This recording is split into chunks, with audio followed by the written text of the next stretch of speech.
So here's a funny little set from Lego in the brick sketches range, and I got this, as you might imagine if you've seen some of the other videos on my channel, because I've got a humongous Batmobile set. I thought this would be a fun little thing just to put by the side of it. I got a few other examples of these for some of my godsons and my own offspring. And the reason this just popped out at me from a cupboard, because I'd forgotten I still had it and hadn't actually made it, but the interesting thing is that it seems to have this sort of stand element here. And I hadn't really noticed that before until I'd looked at it. So it's obviously designed to be propped up, but I'm not sure if it's Lego or if it's something else. So I'm kind of intrigued to get into this and have a look. So that's what I'm going to do. And of course I've forgotten to bring scissors. And the anti-theft measure is quite good. So let me just get myself into it and I'll have a look and see what we've got. Okay.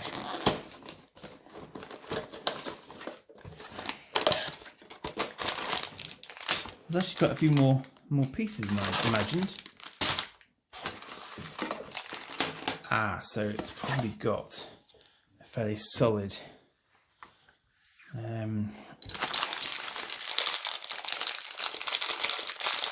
backbone of stand to it from the looks of it. Pardon me while I knoll for a moment.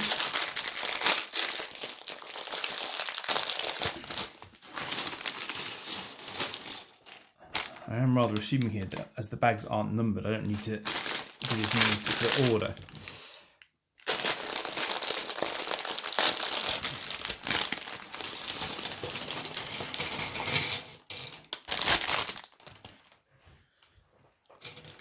Okay. A fair few little base plates just to work with. So I'm guessing that these are going to be the stand elements or bets. Let's have a look. Okay.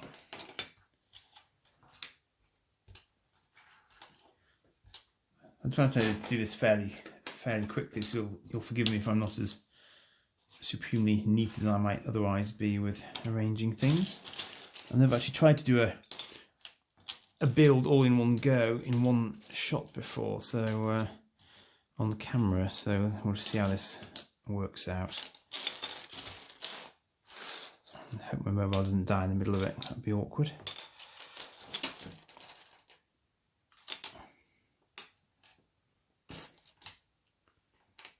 Okay, got some tiles here. Looks like they're going to go on the base level.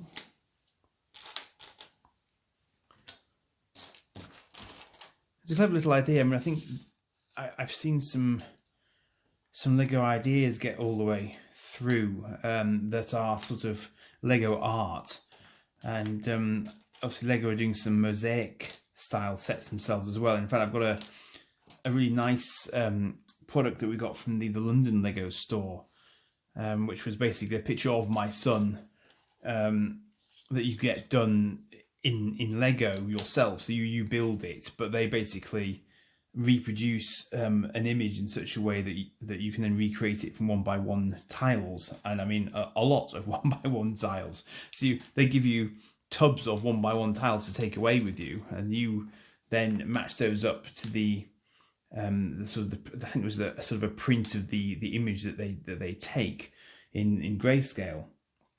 I need to get that framed, actually, that reminds me. But it's a nice idea, and obviously, you know, mosaics are as old as a concept as you often get in terms of arts, and Lego lends itself to them. So it makes perfect sense that you would try and do it in that fashion at some point. And I guess they're always looking for something new to do. So let me just finish this up. I'm pretty well spread out, so that should pretty much do me, I think, really.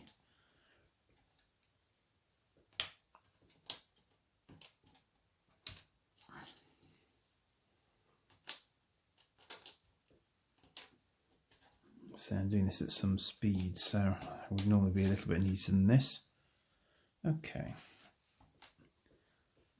Well, let's start from here, and I'll see how fast I can do this.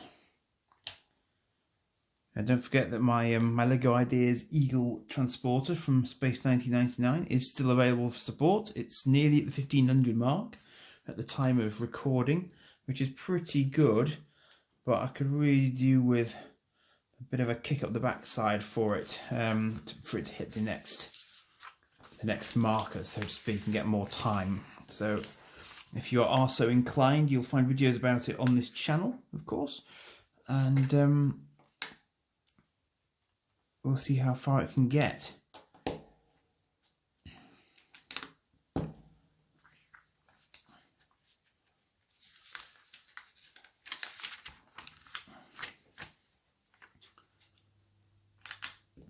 I must admit, it's been a while since I built any Lego, because I've moved house, which is pretty all-consuming as life events go, and as I say, I literally came across this set when I just happened to open a cupboard, and I'd completely forgotten that I put it in that cupboard in the course of unpacking, and so I felt it would be rude not to, as I'd ignored it up until this point. I've also got the Batwing to build at some point, but I need a really clear weekend run to be able to do that, because the Batmobile was a bit of a monster to do in and of itself. So you can't really see my progress there. But let me move this forward a little bit.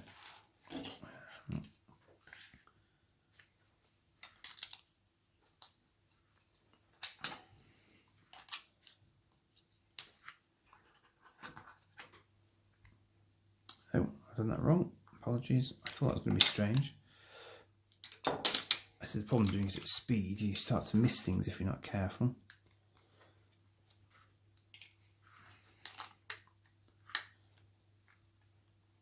Okay, that's okay. A bit of overlap at the bottom. So that's the basic sort of bedrock element. It always makes me smile when they choose to use seemingly completely unrelated colours for sort of you know, structural elements, just so they can say they used a certain range of colours in the set. I suppose, I don't know, but it makes it more useful for spares after the fact, I guess, if you're minded to destroy them after the fact.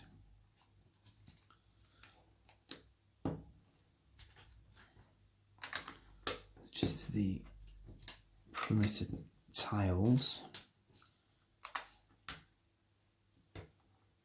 Okay.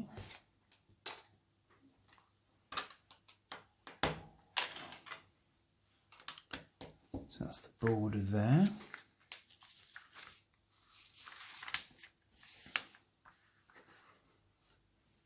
I always like these wedge plates. I used to use them quite a lot when I was little for the various spaceship sets, of course, and classic space sets. But here they're being used for a slightly different function. I used them in my Eagle build as well, because it was the only way you can really get angles in Lego builds, because it can be very difficult to pull off if you need that sort of non-perpendicular sort of approach to life in Lego. You really got to work with these for all you're worth, because they're the only sort of plate that will really allow you to do it. I don't really know why they don't do more of them in a sense, but I think maybe because they're too spiky or something. Who knows?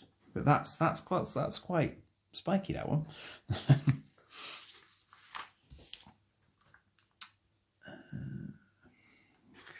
3 1x8s. Maybe on here and on the outside.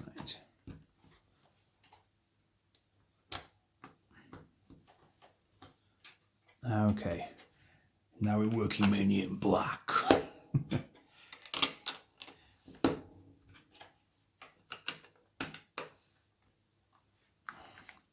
So there's the cowl underlying it all. 2 1x3s. Yeah. So there's a lot of black on this page, so I'm kind of squinting a little bit just to figure out where everything needs to end up sitting.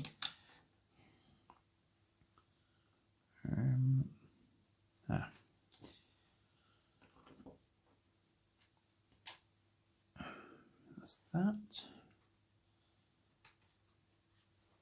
With these, where's that sitting there? 1x4, 1x3, 1x4. Okay.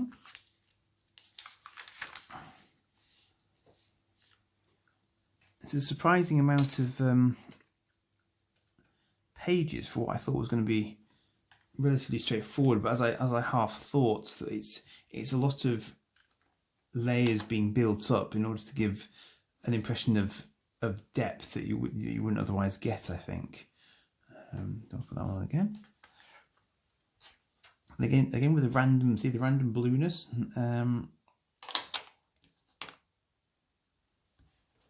I found this with the Batmobile a lot as well. I think there was even some pink or something in the Batmobile, if I remember rightly, just sort of hidden underneath everything else. It was almost Joker-esque. But it must be, I don't know if that's an internal edict from Lego themselves, that they have to use so many colours in each set to make it worth having. I don't really know. Maybe it even makes these instructions easier to follow because it distinguishes it from all the black underneath it, of course. So there is that. I might put these on first, I think, for reference. What's going on there? What's going on there? And what's going on there? Okay. Going well. Shut up a bit more so you can see it more clearly. So you can see that's pretty much, that's getting there now. Okay.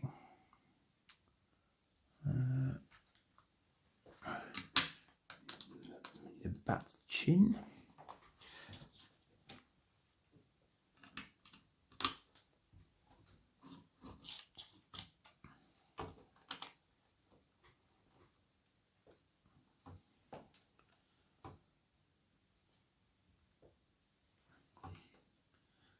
Yes, this is another technique I used in the Eagle build again, which is these little, I don't know if you can see that very clearly, but they're these little sort of 1x1s but they're curved tiles.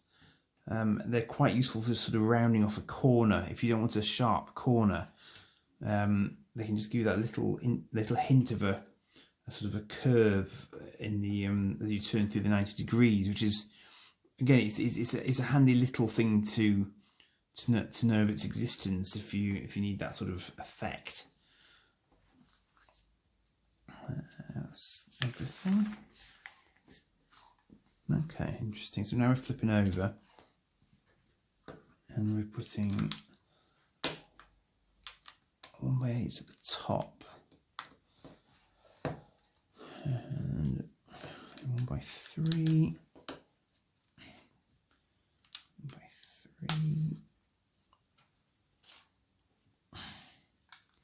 Why don't we have any 1x5s? It's a funny old thing, isn't it? Okay. And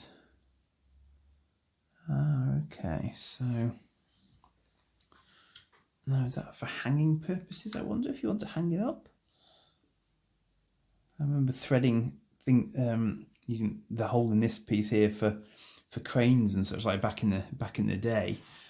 I remember an early set I had where you had a hook attached to just a conventional string, and it went through something like that to act as a crane jib. Is that the right word?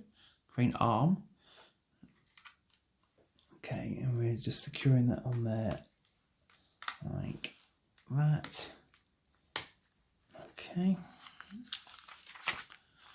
Oh, I see. Oh, okay. Yeah, Right, realization has just dawned because this is the. So we're linking these. What do people call them? Macaroni pieces, I think, something like that. So we're linking that together with a double-ended Technic pin. And that gives us a sort of a U-bend effect, which is rather handy if you're trying to put two Technic axles parallel to each other. And there's something at the other end of them as well. What's that? Oh no, that's just saying that they're both 11 long pieces. Okay. And then we're going to attach these holders onto the end of them so they can lock into the ratchet plates up the top there. I really like the ratchet plates. I've used them. Used them on my ex-bomber model a few years back now, and they're just really useful for getting nice angles on things. Give you some flexibility as well, giving you some movement, of course, as well. And that's how they are making the stand. I see. So now that will ratchet out quite nicely. I mean, that's clever. You've got to hand it to them. They are bloody clever. Okay, that's very good. So like that. Okay, we're just going to then we're going to go down the sides here with the long bricks. Which are quite handy pieces to have actually. They're very long bricks. 4, 8, 12, 16, I think.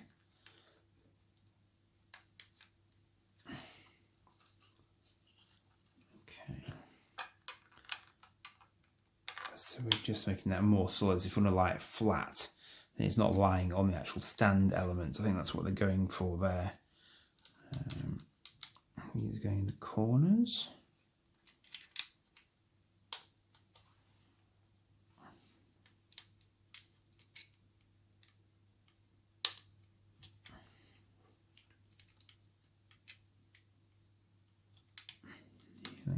There we go.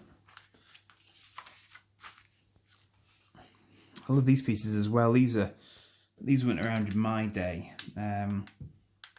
but I love the sort of the feel of them as nice curved under elements. I don't think you get the equivalent of them to stick on studs, you know, so that they're on the surface. So they're often used in this way on the bottom of sets just to sort of keep things in place. So they sort of secure things in that sense. So let's have a look. What do I need now? I'm squinting again. Right, okay, so we're doing the top of the cowl at this point.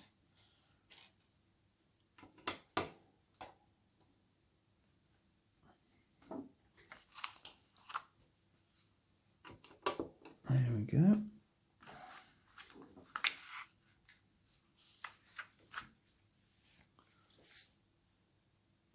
That's interesting. So we're actually we're coming properly out now.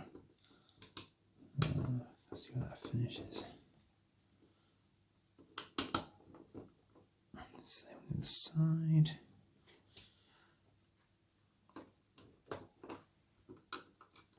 Okay, that's a nice way just to bring it out further. Add that sort of 3D element to it. So we're going to paste these in here. Bye bye blue.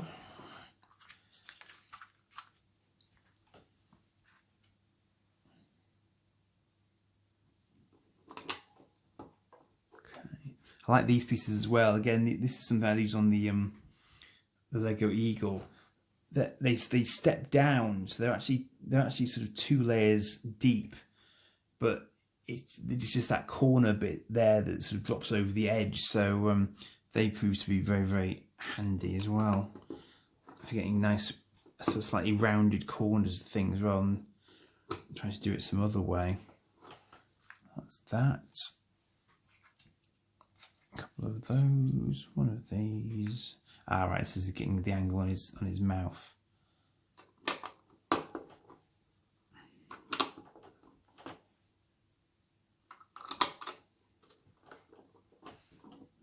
Cleverly done.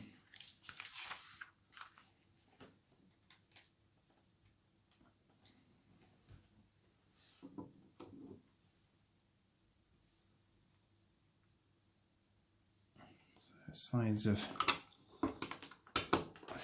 face and bottom.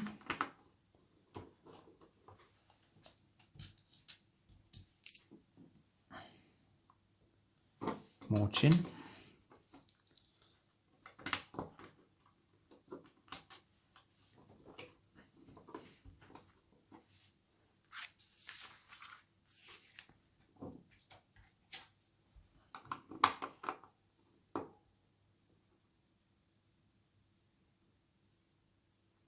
Here's the one, and then I see. That's how we're going to get. That's how we're going to get the eyes. It's clever. It's a sort of three-dimensional mosaic, I suppose you'd call it. Let's go in there. Now we're working with the little curved pieces again, just to get the detail. Just to round off the face and bring it back down onto the base again as well, which is clever.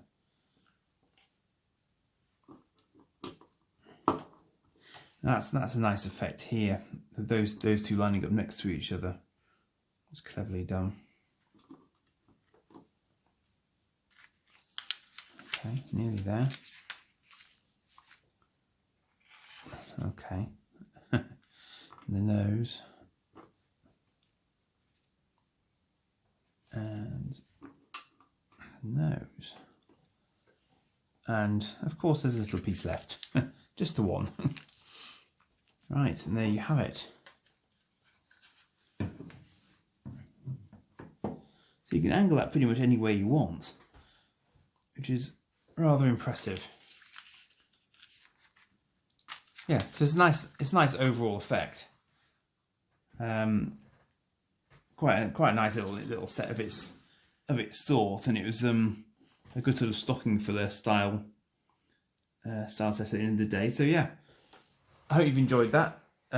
As ever, do please go and have a look at the Eagle videos and see if you'd like to support that. I know it's quite an old school spaceship, but it's still a pretty cool spaceship, and I think Elon Musk would probably approve, I hope.